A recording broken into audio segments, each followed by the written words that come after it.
And okay, welcome in, sisters. And I am going to look at my notes here. I just was traveling yesterday and I got back late last night, and something that I was reading really hit me hard. And it's where I geek out. And it's in the area of quantum physics and spirituality, where those two, like science and spirituality, like things that can't be seen, metaphysical things, transpersonal beyond what we can touch and see and feel and taste.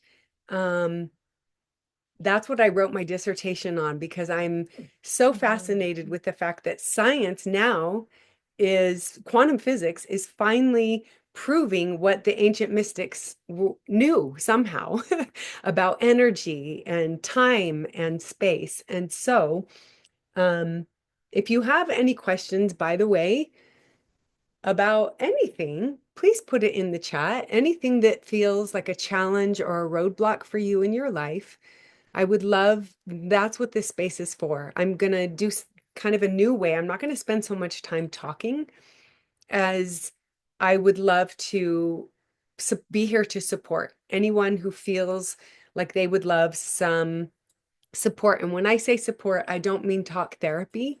What I do, I'm clinically trained. My master's is in clinical mental health counseling, and my PhD is in metaphysical sciences and spirituality. So I really love to weave my trauma-informed clinical ways with my trauma-informed the Reiki and the hypnotherapy and the subconscious freedom work. So the subconscious freedom work, when I talk about this, this is what I offer here, because it's quick. It's it's a way for you, for all of us, to become more aware of the fact that we have beliefs that we came to believe before we knew better. When we were younger, as kids, we came to believe things about ourselves just by our interactions with our caregivers and with our friends and our mentors, our teachers. And because those things happened when we were so young, we didn't have the wisdom to question, is it true that my needs don't matter? If, let's say, our parents are human, which they are, and they're not perfect, they have their own trauma.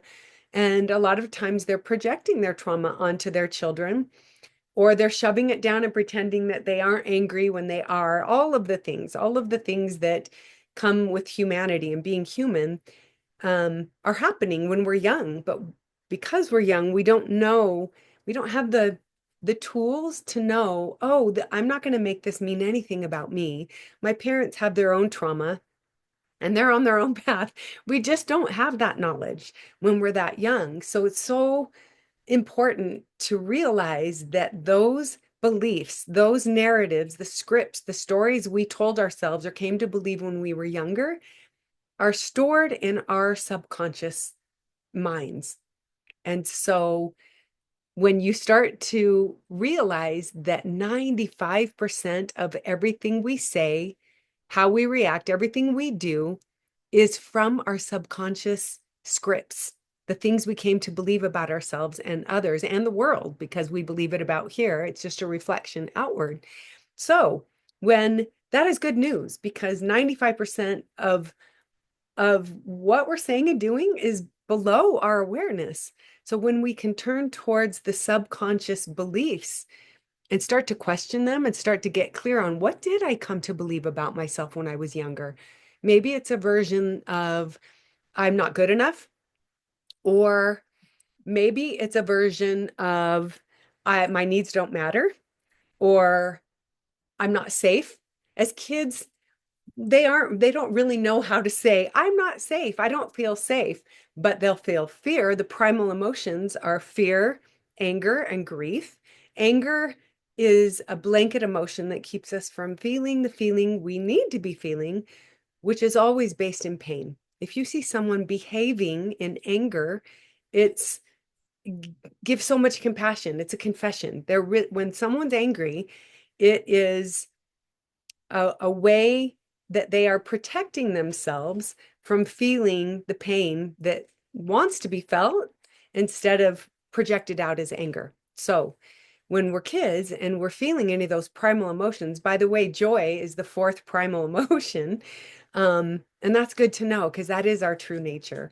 But as kids, when we are scared and or angry or really sad, we will actually try to come up with mechanisms to protect ourselves from feeling those feelings.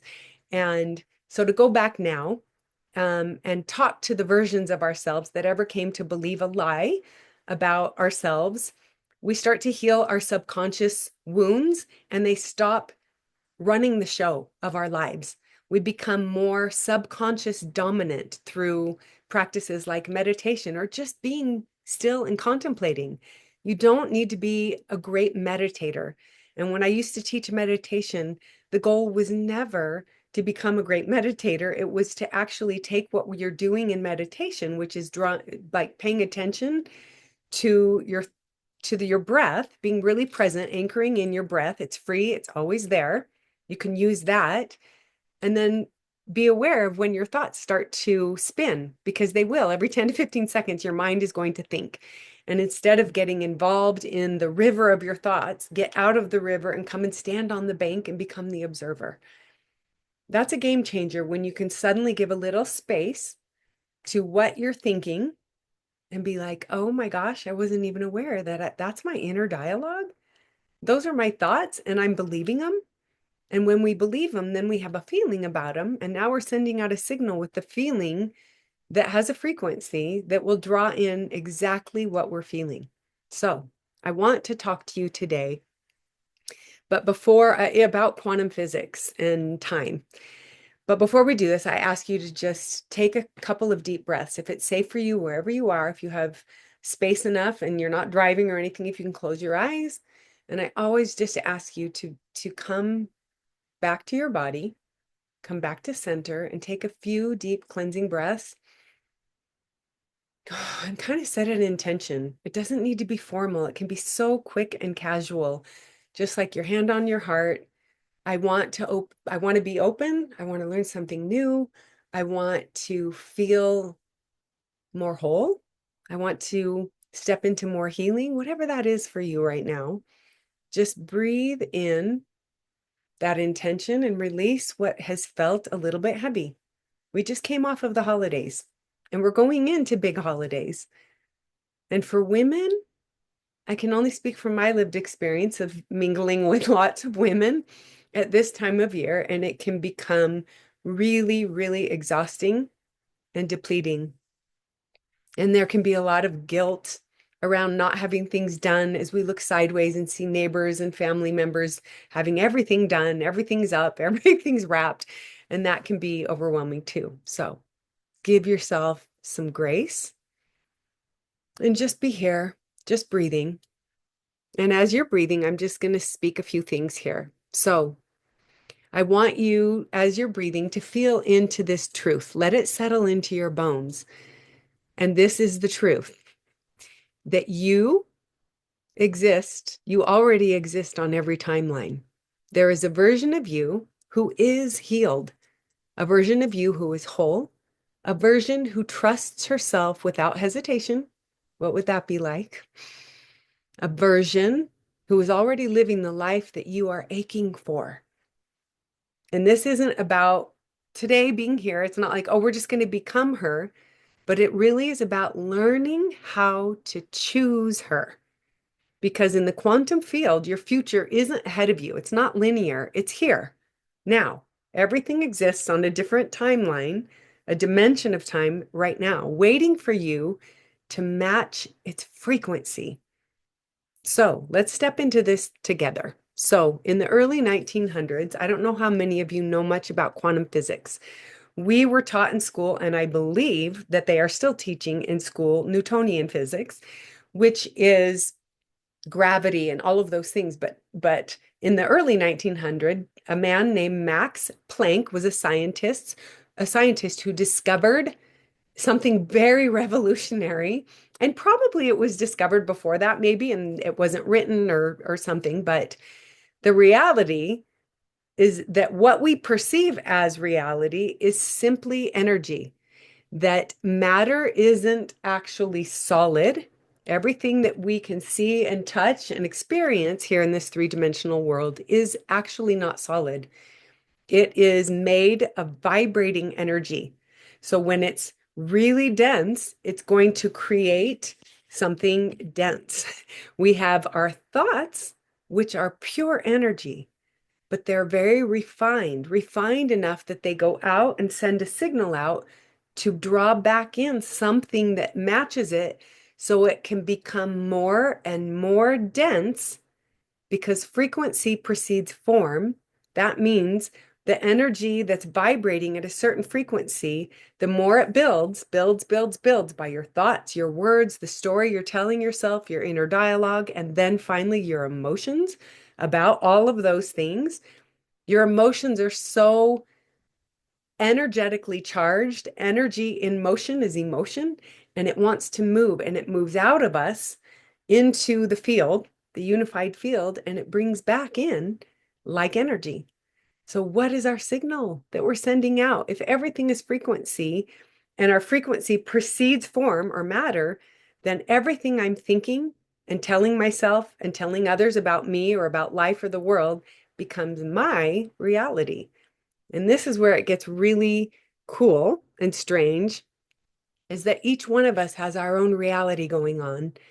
And it only ever could be that our outer reality is built and created by our inner reality.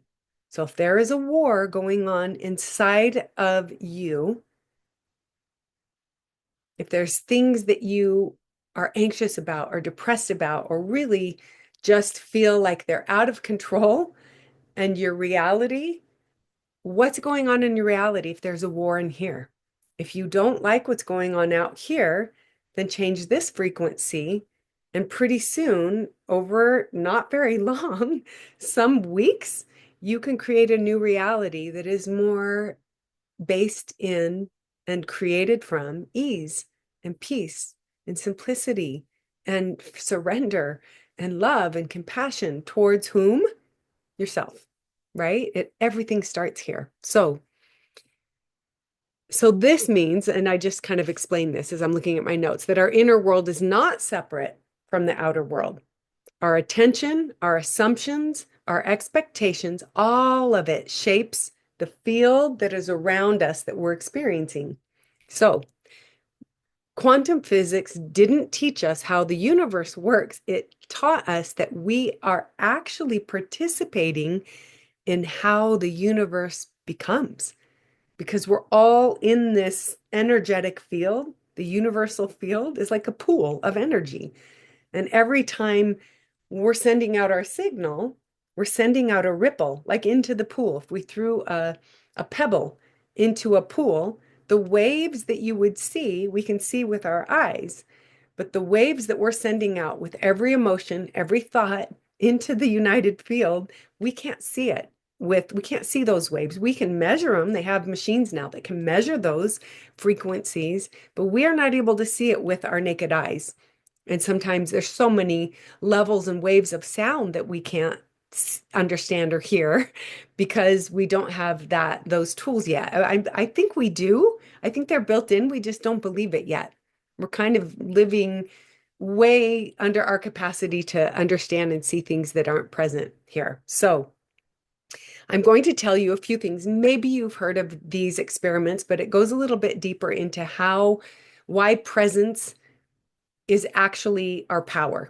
Being present means we're here now, and that's where our power lies. We give our power away by allowing the past to the energy of our thoughts of the past. We can only think of it now. That pulls us away from presence, and thinking and worrying about the future keeps us not present either. So if we're living in these two states of thought, of swirling thought, whether it's depression from the past, like, oh, I should have, or I regret this, or that should have happened differently, living as a victim, believing that things should have been different, that's living in your past, and that creates a lot of depression. If we're living in our future, we're actually living in anxiety. If we're like, oh my gosh, this happened back then, so therefore it could happen again. We're allowing our painful past to actually create our fearful future by sending out a signal that will keep creating the matter that we're seeing and living in. We're living right now accumulation of what we have thought about ourselves in the world up for months, for years. Every second of every day of time, which is relative because all we have is now, we are building our reality by what we're telling ourselves about ourselves and others and the world. So there's a famous experiment. It's called the observer effect, and it's a double split experiment, and it showed this truth. I'm not going to get into all the details because I don't want to talk so much. I've talked about it in other meetings that we've had, but basically, when something is observed, it behaves differently depending on who is observing it. And it behaves differently because the energy that the observer is bringing to it will actually create what it becomes. It's crazy. It's crazy. And they tried to keep changing, doing different things in the way that they were doing the experiment. And it was like, oh my gosh, we literally are collapsing possibilities into form by the energy of the very observance of the particles. So when you, that what this means in like eighth grade terms or whatever, is that when we expect rejection, when we assume abandonment, when we anticipate disappointment, we're not predicting our future, we're actually participating in its creation. I'm just going to let that sit for a bit because when I came to understand this, I'm like, "Oh my gosh, it's not a lie that we literally are creator beings. We're that powerful. Think about it. If we are powerful enough to create our suffering, if we feel like we're suffering in any way and we're victims of life or things that people have done to us, we're literally creating our own suffering by believing that we are victims and we don't have a choice. When I say choice, I mean, yes, there's going to be so many things that we are unable to control in order to feel safe and comfortable in our lives. But the choice lies in our ability to choose what we will believe about what's happening. If we believe that it should be changed or should be different or should be controlled, or they shouldn't say that, we're still living. Can you feel the energy of victimhood there? When we step into the power of now, we take back our power. We give it away when we believe that someone should behave a certain way for us to feel safe or comfortable. We stand in our power when we live now, saying, I choose. If someone says something that feels triggering to us, good. Our triggers are always showing us where we're still not free. So if we get triggered, pay attention. Don't blame they're the messenger, right? Don't blame the messenger. Don't shoot the messenger. Just say, I can see that what you said or what they are saying right now is triggering some sort of energy, old energy in me that wants to be healed, or it wouldn't trigger me. There are things that are going to trigger me that aren't going to trigger you guys, and vice versa. We all have our own path of evolution and waking up to the fact that we are that powerful of a creator being. If we can, so back to this idea that if we are that powerful to create our own suffering, that is good news because it means that then we are absolutely that powerful to create our joy, to create a reality that actually exists already right now in a different dimension, a layer of time. We just get to match its frequency. The wholest version of us exists right now. How do we tap into her energy, her frequency? I'm going to talk about that. So I'm not here to blame any of us. Like, we should do better. Let's stop suffering. I'm saying, do you realize, do we, because I'm going to lump myself into this. I'm human still. And I'm like, I can't tell you how often I'm living in that space before I go, oh my gosh, I'm doing it again. It's so habitual. It's so subconscious, below our awareness, 95%. And I think we're able, when we become more conscious of how our patterns play out in our lives and we turn towards it with so much compassion, I really do believe we become, I think it's more, maybe, I don't know if you can give it a percentage, but I'd like to think I'm getting mine down to like 94% or 93% subconsciously moving through life. I would love to believe that as I continue to step into my power in every now moment, as I slow down and give myself space before I respond or react to anything, I check in. I take a breath. That's my check-in. It's a sacred pause, and it's taking a deep breath to come back to presence. You can't breathe in the past or the future. You can only breathe now. That's a beautiful anchor. This is your sovereignty, and you get to choose. If I'm resisting any now moment, I am stuck believing that this moment should be different. Can you see how that feels? Like I'm anxious because this should be different, but it is. It is what it is.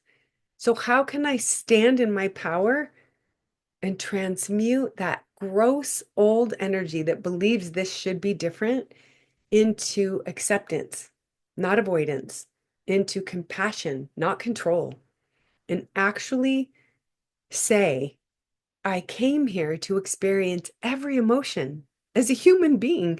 That I'm here doing it. Why would I want to live halfway? I want to feel it all. I want to feel the grief and the anger and the sadness.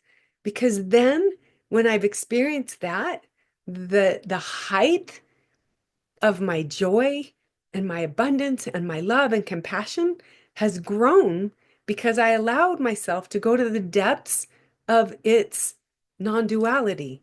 They both exist on the same spectrum. One makes the other true. They aren't in opposition. So when I finally allow myself to feel all of it, I'm giving myself a gift because now I'm not saying, well, this is good and this is bad. I don't want to feel that. I want to feel this. We have a preference. There's a saying, I know I'm going to butcher it, but there's a saying that says, he who lives without preferences not wins the game, but it will enjoy their life. Like the person who doesn't have preferences in life, like finally knows how to live because they're not deeming this as a bad feeling and this is a good one. It's like, no, they're all there to be felt.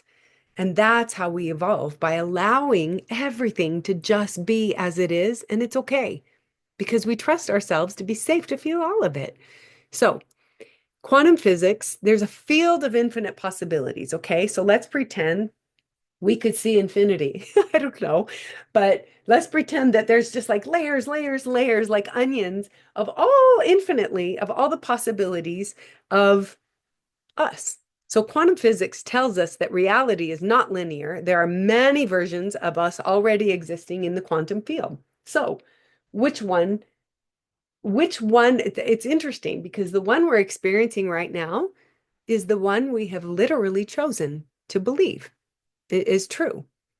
So if we believe that we are awesome, we are powerful, we are sovereign, and we love and we're compassionate and we trust ourselves and we're safe, can you imagine what reality would be like for someone like that who consistently shows up for herself and makes a commitment to pay attention to her inner dialogue? What am I saying to myself? What am I saying to others about myself? Because what I believe about me is how my world is going to be. If I believe I'm unsafe with myself, I can't trust myself to feel certain feelings, then the world is going to be unsafe. And I'm projecting that out, but it'll keep showing me. That's the thing about reality. Life, everything we're experiencing is communicating with us. It's life saying, how does it feel to believe that you don't matter? Because all of your experiences are showing you that you don't matter in this relationship or in this job opportunity that you didn't get or whatever. If you don't like it, we don't walk up to the mirror. If I have a zit on my face, I'm not going to walk up to the mirror and try to fix it. I must come home first to what is being reflected. And not that we need to fix it, but we get to sit with it and love it. Like love on it, love on me. I love the version of me that actually feels like she wants to control everyone. Like it would be easier if I could just do it because I think I can do it better for you than you can do for you. Can you see how when I believe that things need to be controlled, I literally am creating tension everywhere in my life because it's the energy I'm sending out. And I'm also saying, without saying it, that I can't trust that being to be a big enough being to be on their own path and be able to figure it out. Yes, I'm going to support people. Yes, I'm going to hold space for people, but it is not my responsibility. Thank goodness. I laid that down a long time ago. As a mother of six children, I really did believe it was my job to make sure that they did everything a certain way so they could live a happy life. And I really did believe that. And of course, as kids, we demonstrate and we model for them and we give them choices on how to flex the muscle of trusting themselves. So when they become adults, they know how to trust themselves because they were allowed to do that when they were younger. They weren't told everything to do and just did it blindly. They flex the muscle of trusting and having faith and trusting themselves and all of life. And that makes a very different adult who's not going to run around trying to control everything because they weren't controlled. So there is a version of you that already trusts herself, that loves without fear, that actually feels safe. She shows up fully in her authenticity and she lives the life that she actually desires, not the one that she fears. I built without knowing because I didn't know how all this worked. It was such a gift to finally understand that there's no blame for anyone or anything in this life. When I could finally shift and realize that everything is so benevolent, it's showing me what I believe. Every trigger is showing me where I've come to believe a lie. Because anytime we're suffering, we have an error in thinking. Because our true nature is joy and abundance and love and compassion. It's not fear and control and resistance and avoidance and dismissal and distraction. That's not who we be. So these are not fantasies. These are timelines, like we talked about. All the possibilities exist where we give our attention, our energy goes. So where our attention goes, our energy flows, and where our energy flows, there's a frequency, and frequency precedes form or matter. So everything we're thinking about is creating matter, our reality all around us. So, how do we shift? Oh, and this is important to say. So, every timeline exists, and each one is a real energetic path your life can align with. If you believe you can, isn't it worth experimenting? My life has changed so drastically by the simple over and over paying attention to what I'm thinking. There's a loop that we do. Joe Dispenza talks about this. We have 60 to 70,000 thoughts a day, and 89 to 90% of them are the same thoughts as the day before. So if we don't like our reality, and it starts with our thoughts, our minds are the great beginning of everything. It's the seeds of creation because our thoughts are so refined, but they create beliefs and then they create a feeling about the thought and the belief, right? It's the feeling that is so powerful that starts to send the signal out. And then from there, we have our habits and our personal reality and our personality. And it's all formed by thoughts. So when we start thinking about what we're thinking about, that's where the change occurs. So, how do we shift into the timeline we desire? It's by our state, meaning our state of being, what we're thinking about, our frequency, our choices, our presence, our self talk, our inner talk, and our courage to do the next aligned thing. So timelines aren't found. They aren't found, they're chosen. We choose them by our thoughts. So if you have any questions, Michelle said, is it normal to feel feelings of fear coming up upon hearing this? Yes, it is. And I'm going to tell you why.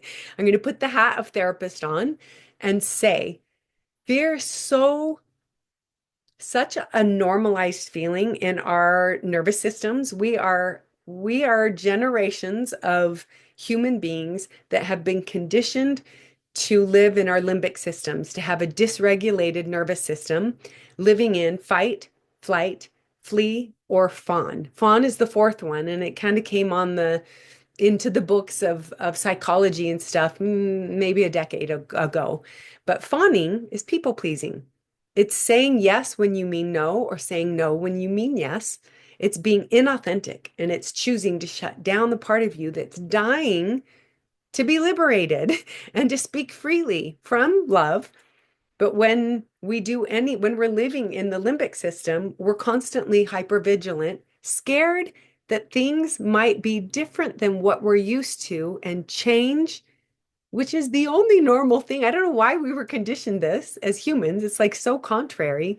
The only constant thing in nature, watch nature, is change. It's always changing. Why are we so scared of it? And I'm going to tell you really quickly. I'm going to segue over here, and then I kind of want to pause and see if you guys have anything that's come forward that you'd like to talk about. But this idea of emotional thermostats that are set in our families of origin.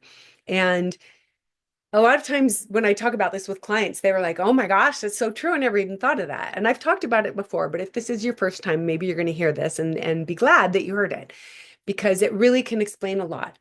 Um, let's say you grew up in a home where everybody was fighting, yelling, throwing things, and it was hot. That temperature, the thermostat in your family of origin would be considered like hot and spicy. It's 120 degrees, but everyone's comfortable walking around in a bathing suit or a t-shirt or like a little tank top, because it becomes so normal.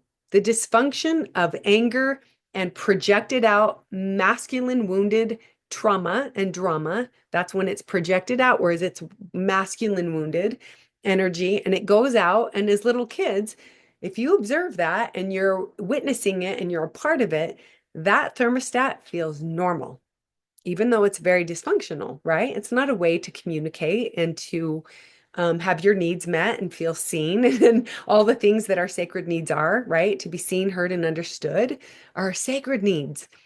And we keep waiting for someone else to meet those needs, when really the only one who can ever meet those needs of feeling seen, heard, and understood is first here. And then we start drawing in the types of relationships, whether it's romantic or friend or familial or whatever that is.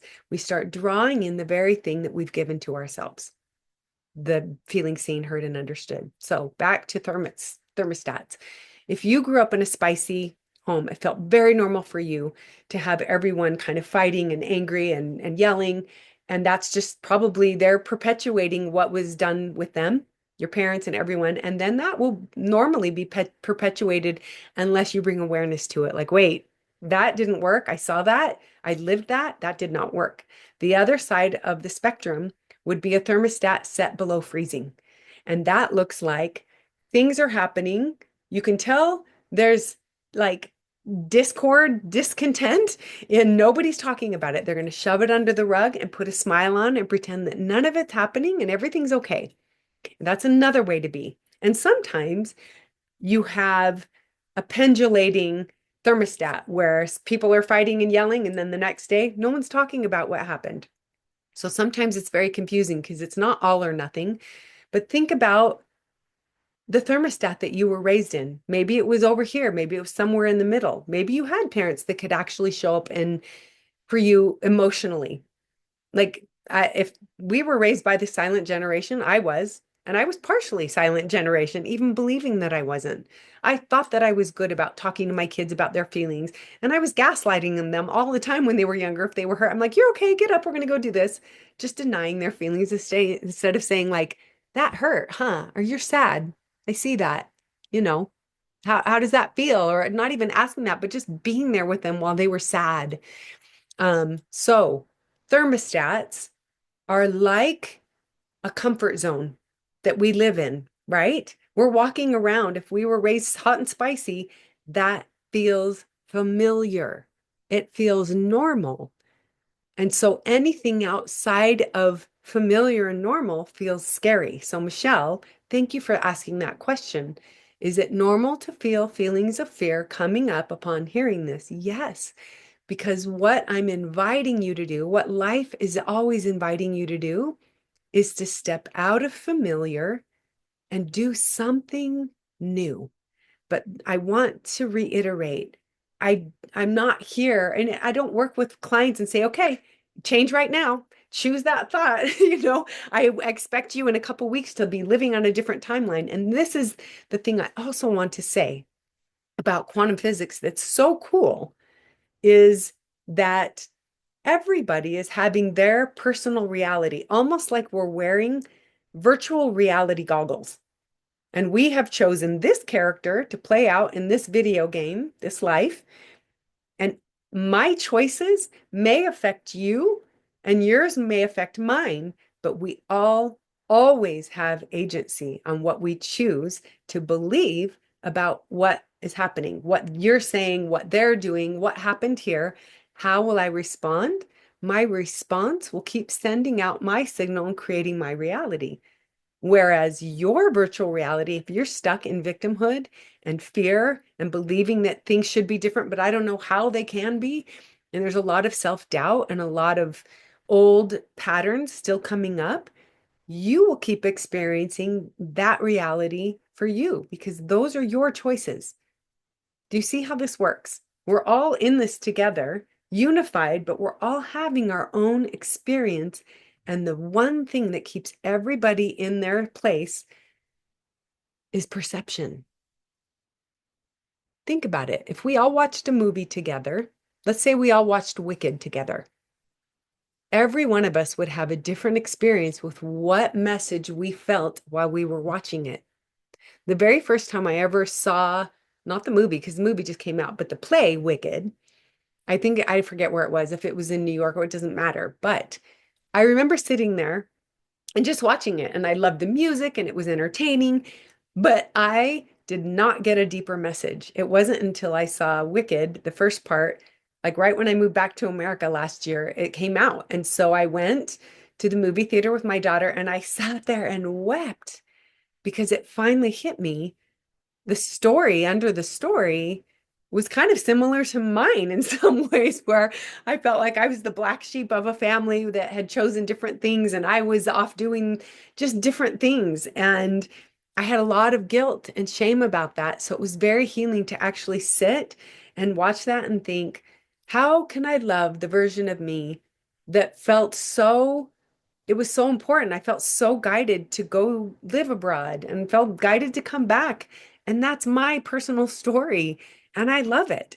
I want to talk really quickly about people call it, there's a lot of talk in the overculture now. I'm sure you've heard about generational healing, ancestral healing.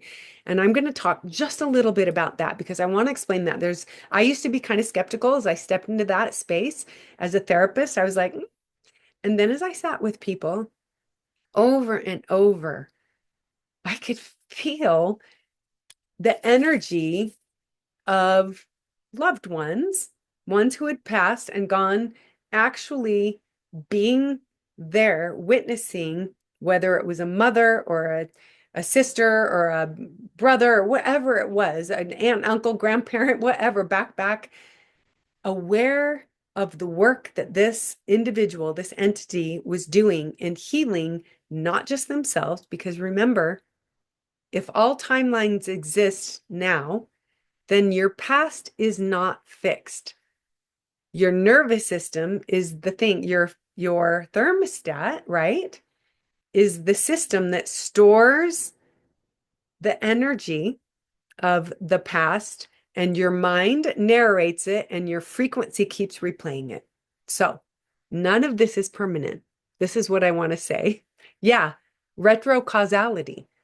So when you start to understand the dynamics of quantum physics and that time, there's multiple infinite timelines that we can access if we believe that we can. This is the thing, perception, belief. That's what's shaping our reality. If we believe subconsciously that if I believe my needs don't matter, then my reality is showing me, it's reflecting exactly what it's getting. It's not going to send it back and be like, so if I say, I want a relationship or I need someone in my life to tend to me, I am going to see all the things that are showing me that I am a person that needs someone to show up for me because I'm not showing up for myself. Can you see that? And it'll keep showing me and keep showing me and keep sending people and experiences to come into my life that I will finally learn to seek anything outside of me is contrary to why I'm here. I am here to become empowered and to wake up to the fact that I am creating all of this through what I believe to be true. So, when I say none of this is permanent, it's beautiful to understand that and start believing that because we get to rewrite our stories by how? How do we do that? Let me kind of go through this. When we change the meaning that we give to what happened. So if something bad happened to me, the if I keep playing out in the energy where my attention goes, my energy flows, and now I'm being pulled back to the past, right? As a victim.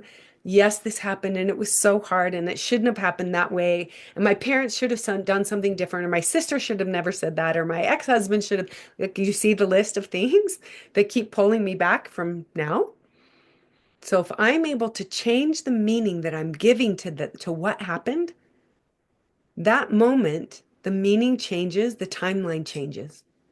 Suddenly, that old version of me living in that energy goes away, and I start giving attention to, you know what?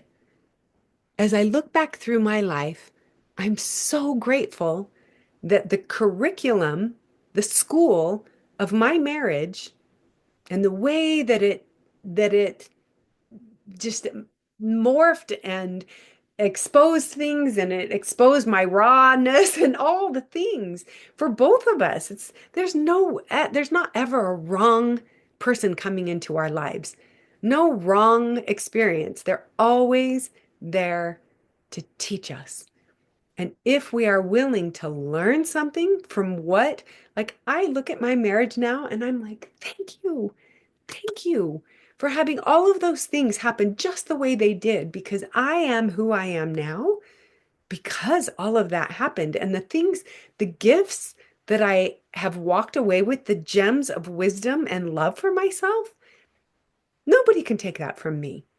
I did that. I learned that. I experienced that. I was a willing participant in all of that. And I will not shame the version of me that didn't know how to do something different back then. So I'm not going to beat her up and be like, why did you stay so long? Why didn't you do something different? Why didn't you respond in a different way? No, I needed it to be just that way so I can look back now and say, well, what do you know? How beautiful. Thank you, that old version of me, for taking one for the team so I could learn this lesson.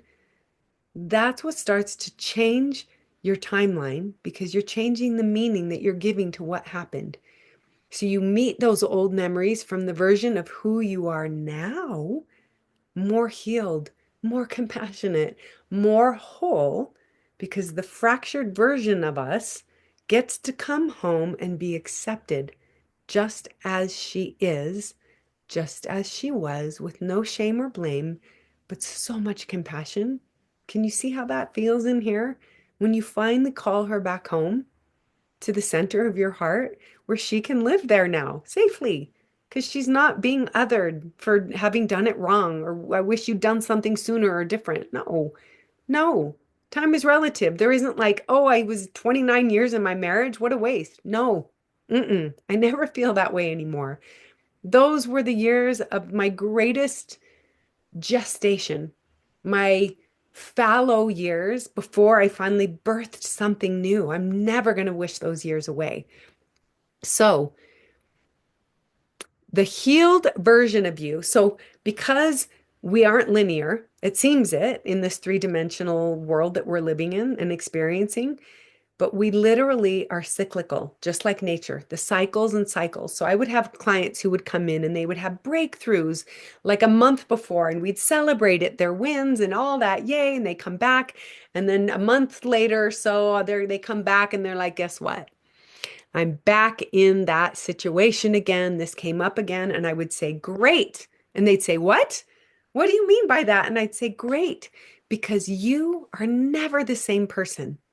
You are coming back around to the cycle of this experience. How interesting that life is showing you, communicating, here it is again. How are you gonna deal with it this time? How will you respond rather than react this time? Will you give yourself some spaciousness, some grace, some mercy, some compassion? Because you get to stand in front of this very same thing in a very different way. Because we are never the same. If you knew how quickly, when I learned, like, I didn't even know it's like how many millionths of a second every energetic particle is going in and out of our cells and we're never the same thing. Never. It's always, always changing. We're always shifting. So the healed version of us already exists. When this version, the healed version of us, revisits that memory, because all we are is coming back, cycling back through an experience, and we're getting triggered by the memory of the old thing, but we're never the same. So we bring the new version of us to the old memory, and the memory shifts. So we're literally choosing a different emotional state now, and our body becomes a tuning fork for the timeline that we're finally stepping into. Does that make sense? So I'm going to do this really quick because I don't want to go over and I want to be able to answer any questions. I'm going to have you close your eyes if it's safe, and I'm going to kind of walk you through. So go ahead and close your eyes and take a few just deep breaths. And actually, I invite you to feel as you exhale, feel stress just leaving your body, the energy of old ways to believe and stuff. Let that go. Let it just be exhaled out into the ethers, gone. And as you breathe in, you're breathing in more intention to be more aware of what is my inner dialogue? What do I believe about myself that I'm not aware of? Let me pay attention to my reality. What is it showing me? What is it communicating to me about who I believe that I be? If it's not good, if there's any suffering, we're believing an error in thinking, and we get to shift that. We have the power to do that. So close your eyes again. Sorry, I kind of got off there. Take these deep breaths, and I'm going to ask you to picture your future wholest self standing in front of you. Just close your eyes and envision, what does she look like? Who is she? How does she speak to herself? How does she speak to herself with others? About herself to others? How does she walk? How does she wake up in the morning feeling? How does she treat others? What is her commitment to take care of this one instrument she's been given? What is her diet? Not just the food she's putting in. What is she watching? What is she listening to? What is she reading? Is she intentional about how much she loves herself?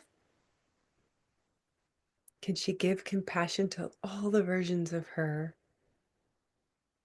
that she believed at one point that made mistakes? Can she finally turn to those versions and give them so much grace and let them know they've never made a mistake? You can't get it. You can't get human wrong. It's all just happening for our experience. Take a deep breath and feel into that. We don't have to carry around the heavy responsibility of trying to control others and their own path. Let them. Mel Robbins wrote that book. Let them, meaning let them be on their path. Allow them to be a big enough being to choose their path, and let that be okay. And go live your best path. You're not going to leave anyone behind when you choose a different reality of time. Know this. But as you stand, as this version of you stands in front of you or sits in front of you, whatever it is that feels comfortable for her, what will she say to you now? What will she speak to this version of her that is you right now? Be still, be silent, and let her message ring true.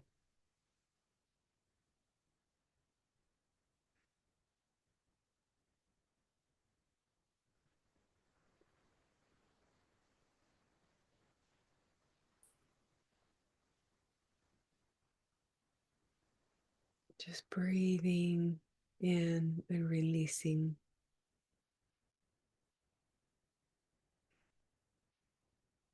And maybe, if you don't have the time right now to do this short exercise experiment, please take time to do it this weekend. Sit in some stillness. Have a sacred pause in the moments, the busy moments of your day, to turn in, to tune in with you. Understand on deeper levels that she is always speaking to you with so much compassion. She is your greatest cheerleader.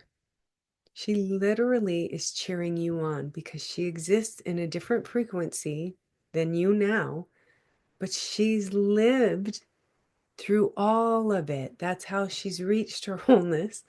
So she already knows everything. She knows how you feel. She knows your desire to be connected to her. So connect with her. Spend some time with her every day, allowing her to speak to you. That's how we come home to ourselves, by trusting that that version exists. She's cheering you on, and she's just witnessing all of the versions of you come back home to her wholeness. That's what we're doing over and over. So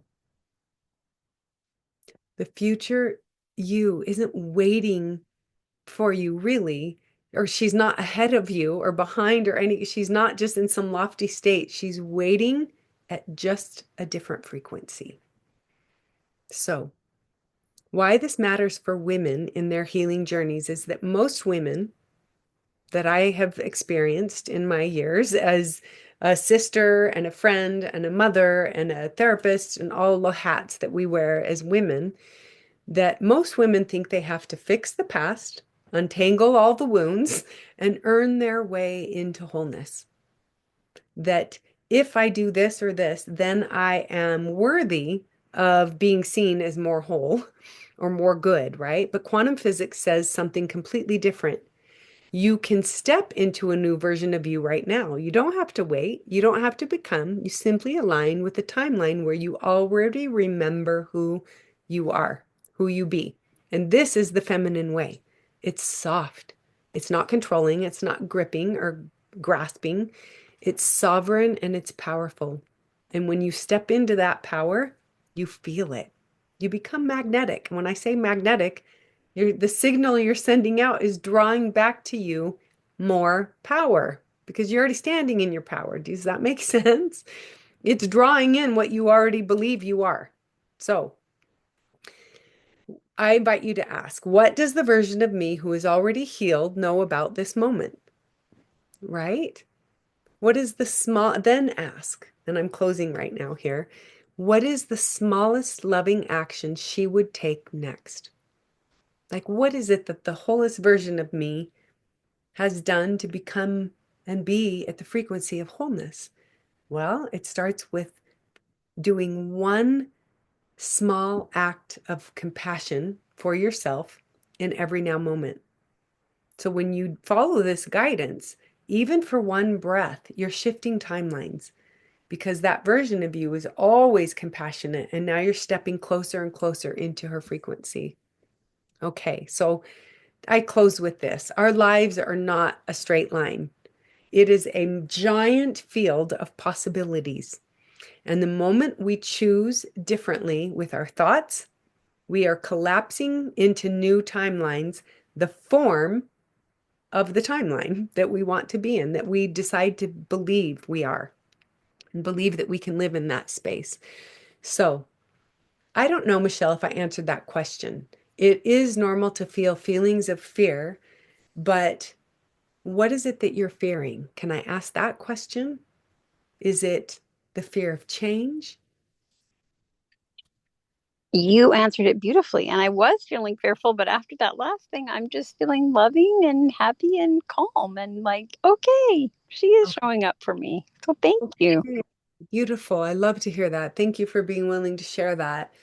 Um, Can you see how the conditions, the layers of conditions that we gained as little kids, we gained them vibrationally by feeling emotion before we could speak.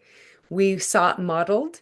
Then we started to feel it as we got older and got able to speak things. And then we felt shut down. We had to quiet our voice because our parents were like, go cry in your room, or I don't have time for that right now, whatever that was. So when we can actually look back on our lives and say, oh my gosh, of course I came to feel that way. Of course I came to believe that I didn't matter. I was just too young to understand a different way. But now we are not too young. Now we are more wise. We've had much more lived experience to bring mercy and compassion on all the versions of us that came to believe that we don't matter, or that we need to live our whole lives believing that we don't matter. How does that feel in your body when you believe something about yourself that feels off or icky? How does that feel in your body? I'm wondering if any of you, I mean, I'm here to support you. I offer this space for free because I'm so passionate about all of these teachings. I'm like, if I had known this when I was back in the like my greatest descent ever, right around the years of my divorce, I don't know. I got to figure it out on my own, and I'm so grateful for that. But I wonder how things might have been different if I had had this knowledge, this wisdom to understand that, oh, when I say stuck, stay stuck, believing that I'm a victim and things, everything should be different and this is horrible. I don't want to be this way. Believing that things out there needed to change in order for me to feel better when just the opposite of that was true. When I tend to my inner realm, everything out here shifts and changes because I did it here with so much compassion first. That is it. That is the formula. And every time we notice our thoughts, I love Esther Hicks, and I talked about this before. If you weren't here, um, she talks about upstream thoughts and downstream thoughts. And the upstream thoughts are based in fear. It's our ego saying, wait, protect yourself. That doesn't feel good. They said that. You should be defensive. No, it's like, no, love says, oh, I see they have their own pain. I don't need to project it back out to them. And I'm not going to internalize it and make it mean anything about me. I'm going to transmute that with so much love for you on your journey. If you are angry, there's pain there. So much love, so much compassion for you. There's no judgment, just love. That starts to shift everything in the field. Do you see that? How different that is? The fear versus love, ego versus like our mind is our ego, and our heart is our compassion. So, thank you so much for sharing. Thank you, Michelle and Bridget, for being here. And anyone else watching this later, if you ever have questions or want me to speak in one of our next meetings, our next time that we meet is on the 19th. Actually, I think we're not going to meet again this month of December because I'm probably going to meet with the men on the 19th next week. Um, but if you and give everyone kind of a break in December, because I know it's just busy times. But if you ever have something you want me to speak to, or something that's a challenge for you, and you want some guidance or some support in it to break down the old subconscious beliefs so you can start to be more free and liberated from those energies keeping you kind of tethered, then please reach out to me. DM me, reach out on the Buffalo Queen is my Instagram. However, you can reach out to me. I would love to have feedback and know how to move into the new year. I want to change the structure of these. I'm probably going to just speak for 15 or 20 minutes, stepping into the new year and leaving it more open to do some actual coaching and helping people with their subconscious beliefs. Like if you just quickly, if you have time, really quick, put in the chat. I'm not going to name names or anything. No one watching this will know. But um, if you had to name at least one, because we have multiple, I am statements that you came to believe about yourself. If you can think of one that just comes to mind, I think one of mine for sure was my needs don't matter. I was raised in a big family. I was number 6 of 7, and I was like, can anyone see me? Please see me. And I think I literally came to believe, oh, my needs don't matter. And another of the Olympic rings of subconscious limiting beliefs I came to believe was that I must act a certain way in order to have value in this family. So my needs don't matter unless I am valuable, and then maybe I matter, right? And I have lived a lot of my life not even knowing that's what I believe to be true. But life kept showing me in my relationships and in my experiences, like, wait, yeah, that's true. My needs don't matter until I finally went, wait, I don't believe that's true. Why does that keep playing out? And then I went and gave a lot of love to that version of me that ever came to believe that. And I'm like, no, honey, no, you don't have to cling to that belief anymore because that just has created so much suffering. And that has shifted everything. That's the beginning. Then, when you unravel one of the Olympic rings, they all start to unravel. And that's when you start to feel liberated. Liberation, the healing is just deeper levels of healing. I mean, I'm sorry, healing is just deeper and deeper levels of liberation from believing lies. Okay, looking to meet like minds, I do similar work. I deserve non-competitive colleagues. Okay, Michelle, I saw you here. I don't know who you are. If you want, I'm going to close this and then I'd love if you have a chance to stay. I'm going to shut down the recording and I will stay here if anyone wants to talk and not be recorded. So thank you for anyone watching this video. If you're here, please stay because I would love to take a couple minutes to get to know you if you're here for the first time, or even just get some more feedback as we go. But thank you if you were watching this. And I am finally bringing forward into the new year my Sacred Sexuality online course for women and men. There's a different version for men and women about how to meet the essence of you with so much compassion. If you've never had been in a relationship with your sexuality, your sensuality, you may be missing out on a lot of the most beautiful things in your life and the deepest healing. When we allow ourselves to open up our chakras, our lower chakras, where we hold a lot of our dense and heavy energies, we stay stuck. So when we start to open sensually, sexually, as women that have been like closed down through shame or purity culture, we start to open ourselves up to the possibility of not feeling shame for our bodies and tending to ourselves in a new way. We heal things that we didn't even know needed healing. So that's a whole thing. If you're interested in that, please reach out to me too. That's going to start in the new year. I'm going to start posting about that online. Okay. Thank you. Namaste. And I will see you in the new year. Ciao. I am going to stop the recording.